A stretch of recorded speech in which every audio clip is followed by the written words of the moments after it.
स्वागत है आप सभी का अपने YouTube चैनल एडू ज्ञान पर। आज इस वीडियो के माध्यम से हम क्लास 10 का चैप्टर 3 दो चर वाले रैखिक समीकरण के बारे में पढ़ेंगे। तो चलिए स्टार्ट करने से पहले एक छोटा सा निवेदन है कि चैनल पर जो नए हैं उस चैनल को सब्सक्राइब कर दें और अपने दोस्तों के बीच अधिक से अधिक शेयर करें। चलिए स्टार्ट करते हैं। दो चर वाले रैखिक समीकरण यानी linear equation in two variables. देखिए, दो वेरिएबल्स का मतलब क्या होता है? वेरिएबल्स को हिंदी में बोला जाता है चर।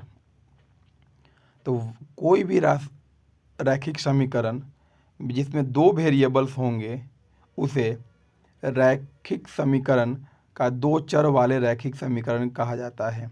जैसे एग्जाम्पल के तौर पे देखेंगे कि 6x + 3y = 5। इसमें x और y दो चर हैं, इसलिए यह दो चर वाले रैखिक समीकरण का उदाहरण हुआ। तो किसे कहेंगे? दो चर वाले रैखिक समीकरण दिया हुआ है ऊपर देखिए, ax + by + c = 0, जहाँ a और b ≠ 0 के रूप में के समीकरण को दो चर वाले रैखिक समीकरण कहते हैं। ठीक है, अब आगे स्टार्ट करते हैं। दो चर वाले रैखिक समीकरण युग्म का मतलब pair of linear equation in two variables. तो दो रैखिक समीकरणों को एक साथ लेने पर उसे दो चर वाला रैखिक समीकरण युग्म कहा जाता है। जैसे देखिए यहाँ पे दो चर वाले रैखिक समीकरण का व्यापक रूप की भी क्या होगा? अगर a1x + b1y + c1 = 0 और a2x + b2y + c2 = 0। यहाँ पे देखिए हमारे पास दो चर वाले रैखिक समीकरण के दो युग्म है, एक युग्म और दो सेकंड युग्म। तो दोनों मिल करके क्या बनेंगे? दो चर वाले रैखिक समीकरण का युग्म कहलाएगा। उदाहरण के तौर पे देखेंगे यहाँ पे कि 2x + 3y = 5 या 3x + y - 4 = 0। ये आपस में जो दोनों कहलाएंगे वो क्या कहलाएंगे? दो चर वाले रैखिक समीकरण के युग्म कहलाएंगे। नेक्स्ट, दो चर वाले रैखिक समीकरण का हल अब क्या होगा? तो हम जैसा जानते हैं कि कोई भी रैखिक समीकरण होता है उसके कुछ ना कुछ हल होते हैं। तो यहाँ भी दो चर वाले रैखिक समीकरण के हल होंगे। तो दो चर वाले रैखिक समीकरण ax + by + c = 0 में अगर x और y का वह मान जो दिए गए समीकरण को संतुष्ट करेगा या करता है तो वह दो चर वाले रैखिक समीकरण का हल कहलाता है। जैसे हम एग्जाम्पल के तौर पे यहाँ देख सकते हैं कि क्वेश्चन दिया हुआ था कि 2x + 3y = 5,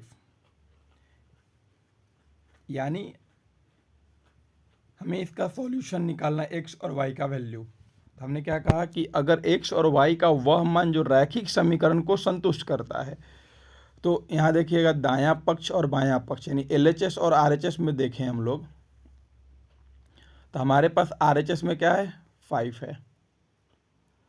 RHS में 5 है हमारे पास, तो हम और 2x + 3y LHS में है। LHS में क्या है? 2x + 3y है। 2x + 3y। तो अगर हम x का मान 1 रखें और y का मान 1 रखें तो 2 × 1 + 3 × 1 यानी 3, तो 2 और +3 कितना हो जाएगा? 5। यानी मेरा क्या हुआ? LHS = RHS आया। तो x का और y का मान क्या किया? इस दिए हुए रैखिक समीकरण को संतुष्ट कर दिया, अर्थात x = 1 और y = 1 जो हुआ वह दिए गए रैखिक समीकरण का हल कहलाता है। अब आगे देखते हैं। देखिए, दो रैखिक समीकरण को अगर आपस में तुलना करेंगे तो तो हमें कुछ ना कुछ निष्कर्ष निकलेगा। जैसे दो रैखिक समीकरण के व्यापक रूप में क्या बताया हम लोग कि a1x plus b1y plus c1 equal to 0 हो, और a2x plus b2y plus c2 is equal to 0। एक कोई दो रैखिक समीकरण के युग्म अगर दिए हुए हों और जब हम इनके अनुपातों का तुलना करें तो हमें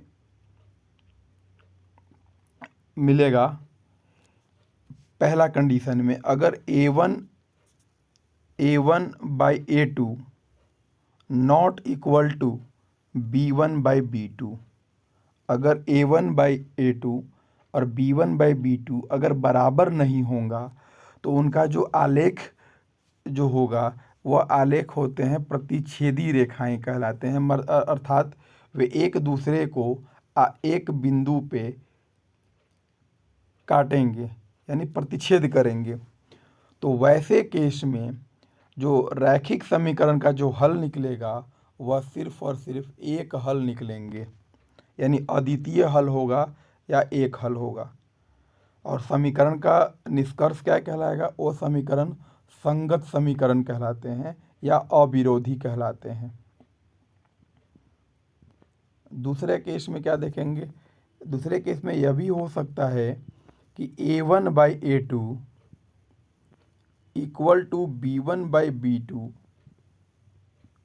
इक्वल टू c1/c2, मतलब तीनों आपस में बराबर हों।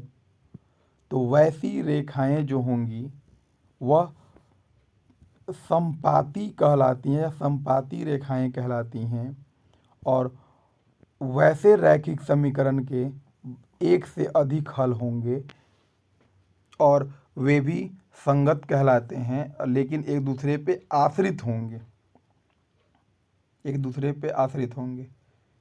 तीसरा केस में होगा कि a1/a2 equal to b1/b2 not equal to c1/c2।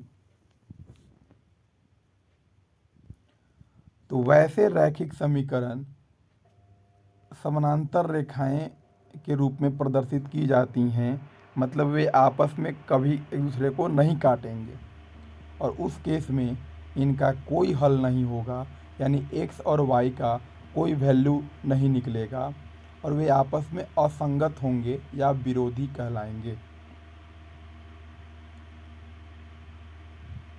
ठीक है, मतलब संगत और असंगत, ये दो टॉपिक हमें डिस्कस कर लेते हैं फिर से, संगत और असंगत। तो वैसे रैखिक समीकरण जिनके हल होते हैं वे संगत कहलाते हैं। वैसे रैखिक समीकरण जिनके हल होंगे वे संगत होंगे, और वैसे रैखिक समीकरण जिनके कोई हल नहीं होंगे वे असंगत कहलाते हैं, असंगत होंगे।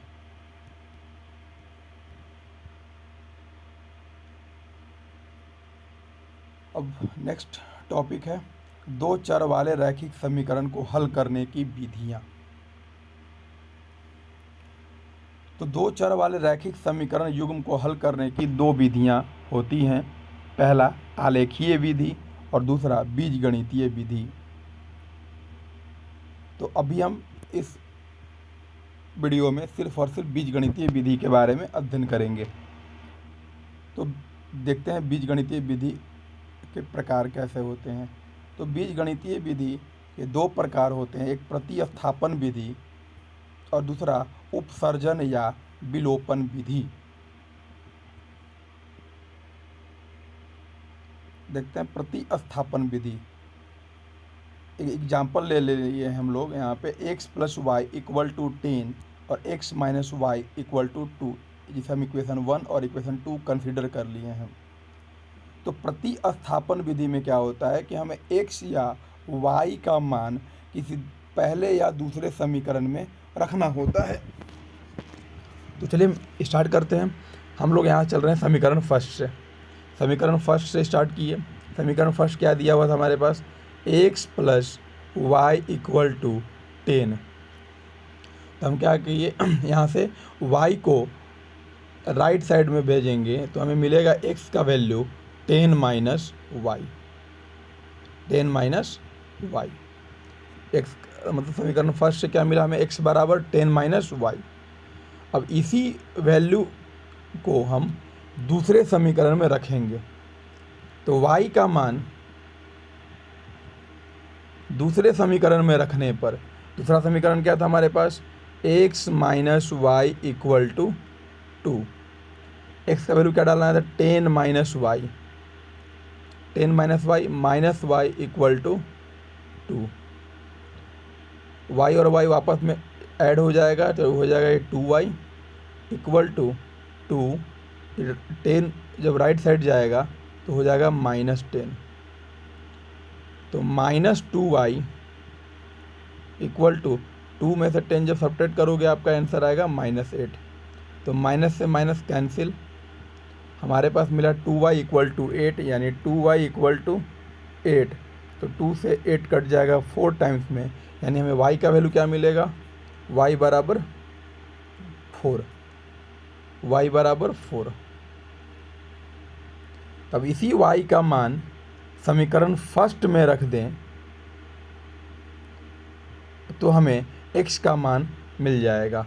तो समीकरण फर्स्ट हमारे पास क्या था, x plus y equal to 10, हम y के जगह पे 4 पुट किए तो x प्लस 4 इक्वल टू 10, यानी x इक्वल टू 10 माइनस 4 और x इक्वल टू 6, यानी हमें दो वैल्यू मिला, x का वैल्यू 6 और y का वैल्यू 4। तो इस विधि, इसे कहा जाता है प्रतिस्थापन विधि। मतलब हमें x और y में किसी भी समीकरण में रख के वैल्यू निकालना होता है। दूसरा विधि है हमारे पास लुप्तीकरण या विलोपन विधि। एग्जाम्पल ले लेते हैं फिर से, x plus y equal to 10 और x minus y equal to 2। देखिए विलोपन विधि में क्या करना होता है, हमें x या y के कॉफिशिएंट को आपस में हम बराबर करते हैं। बराबर करने के लिए हम उनमें गुणा कर सकते हैं, लेकिन यहाँ पे देखिए क्या है, हमारे पास x plus y equal to 10 और x minus y equal to 10। यहाँ पे दोनों का कॉफिशिएंट आपस में बराबर है, ठीक है। तो जब दोनों के कॉफिशिएंट आपस में बराबर हो तो हम सिंपल यहाँ पे इन दोनों को आपस में ऐड या सब्ट्रैक्ट कर सकते हैं। तो देखते हैं यहाँ पे हम इन दोनों को आपस में ऐड कर देते हैं। समीकरण फर्स्ट और सेकंड को ऐड करने पे तो देखिए x plus y equal to 10, x minus y equal to 2, तो y से y कैंसिल हो जाएगा। तो ऐड करेंगे तो 2x बराबर 10 और 2 12 हो गया, 2x इक्वल टू 12, 2 से 12 कट जाएगा 6 टाइम्स में, यानी x इक्वल टू 6। अब x का मान समीकरण फर्स्ट में रख दीजिए। तो समीकरण फर्स्ट से क्या था, समीकरण फर्स्ट है हमारे पास x plus y equal to 10। तो y x का मान रखें अगर तो 6 प्लस वाई इक्वल टू 10, यानी y equal to 4।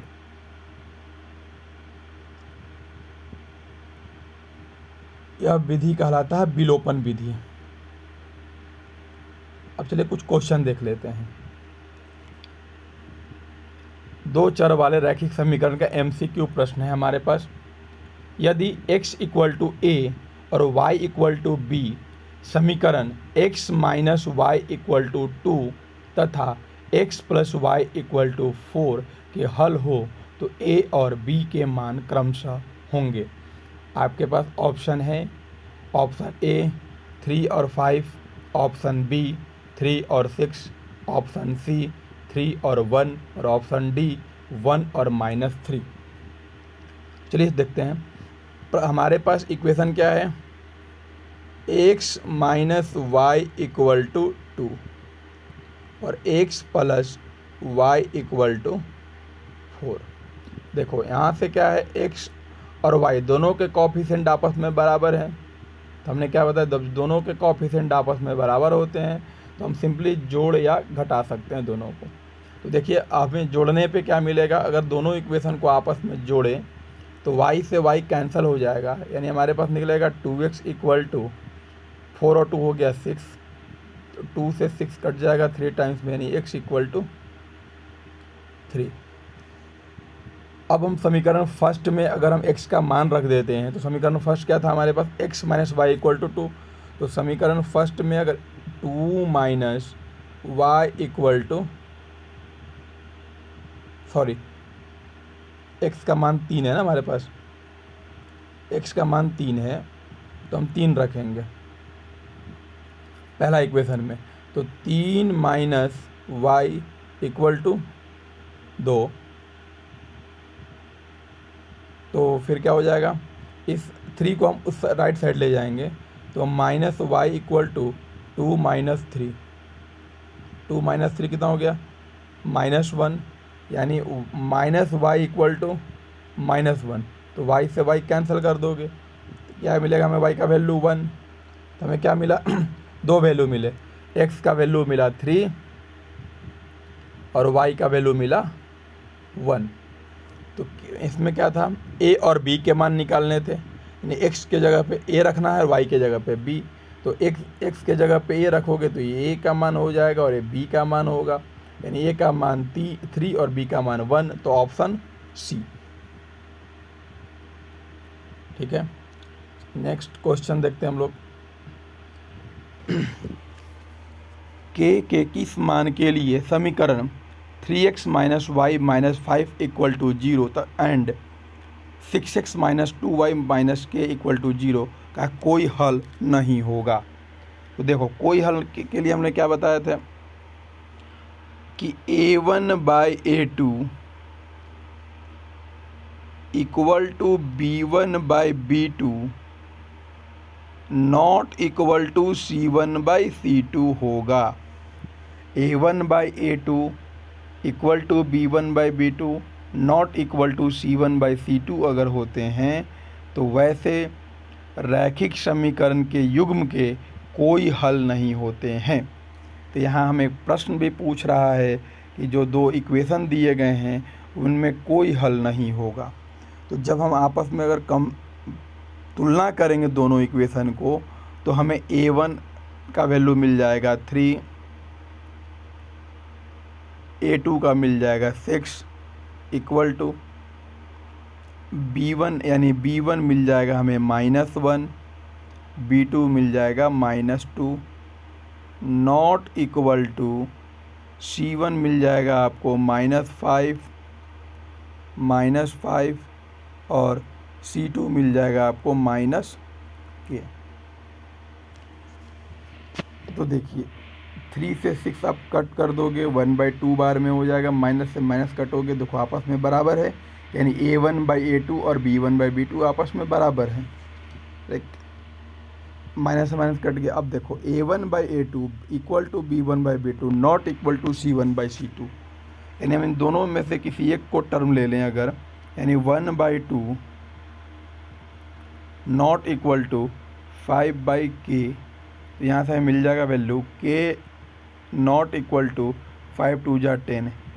k not equal to 10 होने पे समीकरण का कोई हल नहीं होगा, यानी इसका जो ऑप्शन आंसर होगा वो ऑप्शन बी। अगला प्रश्न, युग्म समीकरण 2x plus 3y equal to 5 तथा 4x plus 6y equal to 9 है, इनका निष्कर्ष है असंगत हल, अद्वितीय हल या अनेक हल या इनमें से कोई नहीं। तो चलिए देखते हैं। a1 कितना है यहाँ से 2, a2 कितना है 4 इक्वल टू b1 3 है और b2 6 है, नॉट इक्वल टू c1 कितना है 5 है और c2 कितना है 9 है। देखते हैं 2 2 जा 4 कट गए, 3 2 जा 6, यानी ये देखेंगे तो 1/2 इक्वल टू 1/2, मतलब a1/a2 और b1/b2 तो बराबर है, लेकिन c1/c2 बराबर नहीं है। तो हमने बताया है कि a1/a2 equal to b1/b2 not equal to C1/C2 होंगे तो उनमें इनके कोई हल नहीं होते हैं, यानी असंगत हल कहलाएगा। मैंने बताया था कि संगत हल मैंने जिसके सॉल्यूशन निकलेंगे उनको संगत कहा जाता है, और जिनके एक भी सॉल्यूशन नहीं निकलेगा उसे असंगत हल कहते हैं। तो ऑप्शन ए। अगला प्रश्न, विरोधी समीकरण युग्म में कितने हल होते हैं? तो हमने आपको देखिए बताया था विरोधी समीकरण में कोई हल नहीं होते हैं, यानी इसका जो ऑप्शन होगा वो क्या होगा? कोई हल नहीं होता है, यानी ऑप्शन ए। अगला प्रश्न है 5, समीकरण युग्म x + 2y = 4 तथा 2x + y = 12 का ग्राफीय निरूपण किस प्रकार की रेखाएं हैं? प्रतिच्छेदी रेखाएं, अभिसारी रेखाएं, समानांतर रेखाएं या संयोग रेखाएं। तो देखना क्या है हमें, a1/a2 पहले देखिए, a1/a2 तो 1/2 नॉट इक्वल टू b1/b2, यानी देखिए 1/2 नॉट इक्वल टू b1/b2 हो गया, यानी ये क्या होंगे? प्रतिच्छेदी रेखाएं होंगी। अगला प्रश्न, असंगत समीकरण के युग्म के हल क्या है? असंगत, हमने बताया था कि असंगत को ही विरोधी बोला जाता है, यानी विरोधी के कोई हल नहीं होते हैं और वे समानांतर रेखाएं होती है। तो आपसे प्रश्न यहाँ पे वही पूछ रहा है कि असंगत समीकरण के युग्म का हल क्या होंगे? तो असंगत समीकरण के युग्म के कोई हल नहीं होते हैं, यानी ऑप्शन ए। अगला प्रश्न है, रैखिक समीकरण के युग्म का हल क्या होंगे? ऑप्शन ए अद्वितीय हल, ऑप्शन बी 2 हल, ऑप्शन सी अनगिनत हल या ऑप्शन डी इनमें से कोई नहीं।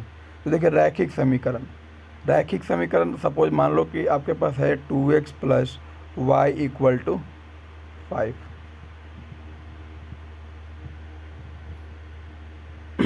तो रैखिक समीकरण का हल कितने होंगे? x का मान रखने पे y मिल जाएगा या y के मान रखने पे x मिल जाएगा, तो अनगिनत हल हमें मिलेंगे।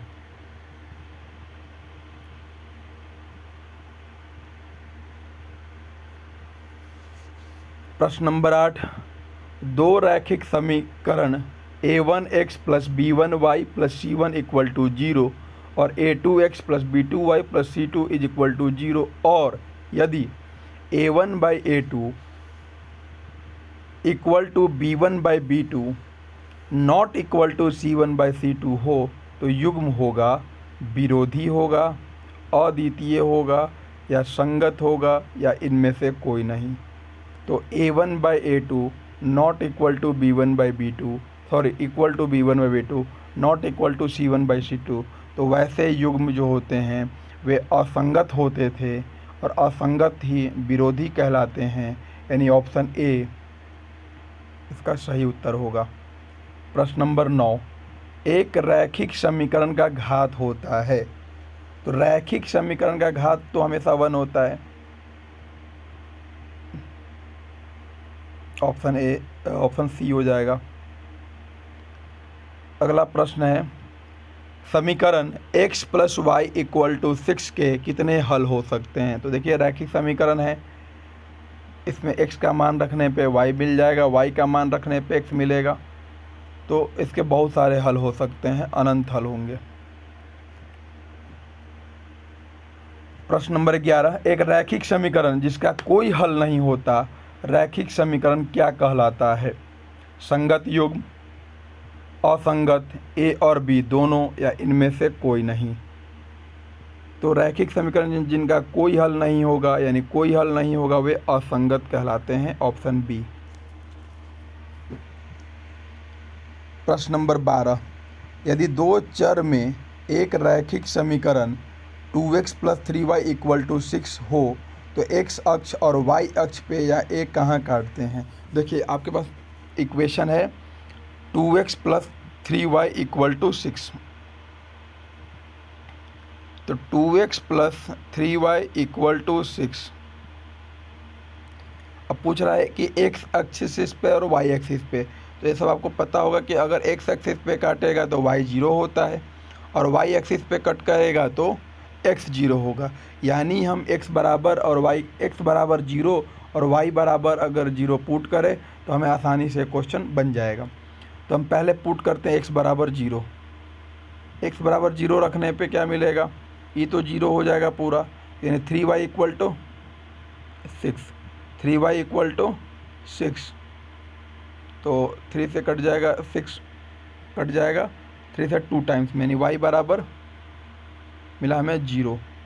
x बराबर 0 रखने पे y बराबर 2 मिला। उसी तरीके से हम y बराबर 0 रख के देखते हैं। तो अगर हम y बराबर 0 रखें, y बराबर अगर हम 0 रखें तो y बराबर 0, तो ये 0 हो जाएगा। तो 2x इक्वल टू 6 मिलेगा, 2 कट गया 3 बार में, x इक्वल टू 3।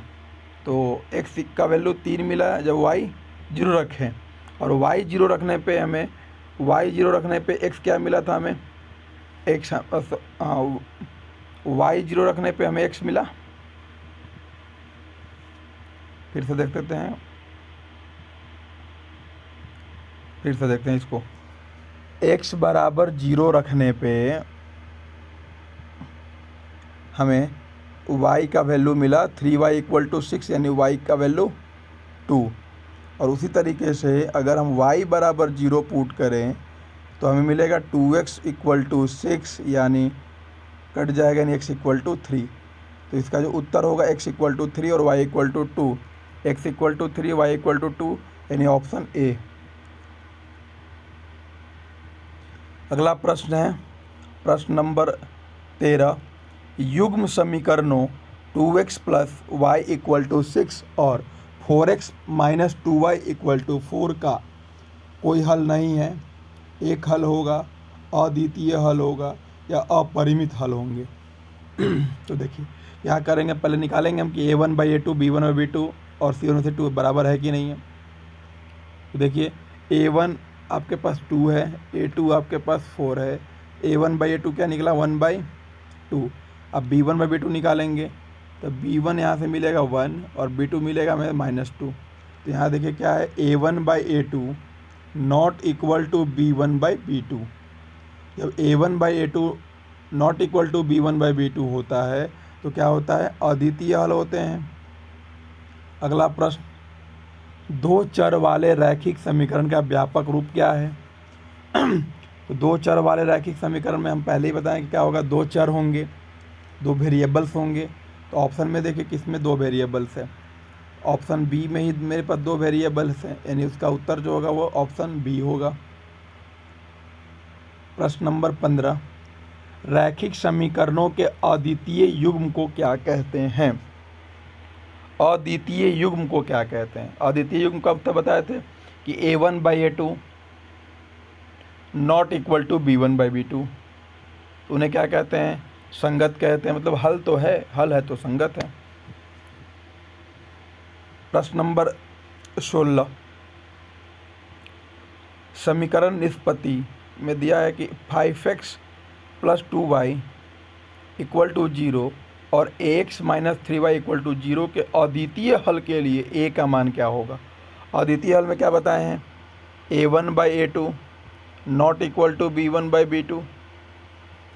a1 कितना हमारे पास 5 है, a2 कितना है a है, नॉट इक्वल टू b1 कितना 2 है और b2 कितना हमारे पास -3 है। तो प्रश्न को बनाएंगे, इसको क्रॉस मल्टीप्लाई करोगे कितना हो जाएगा, 2a equal to -15, 2a equal to -15। तो a equal to a not equal to -15/2, यानी a क्या होना चाहिए, -5 15/2 नहीं होने चाहिए। तो ऑप्शन देखते हैं। ऑप्शन है इसमें -15, 15 और 5 या इनमें से कोई नहीं। तो A नॉट इक्वल टू -15/2 यानी इनमें से कोई नहीं। प्रश्न नंबर 17, 18, 19 और 20, ये 4 प्रश्न हैं। इसे आप सॉल्व करके कमेंट करें इसका सही उत्तर क्या होगा। आज के लिए इतना ही, धन्यवाद।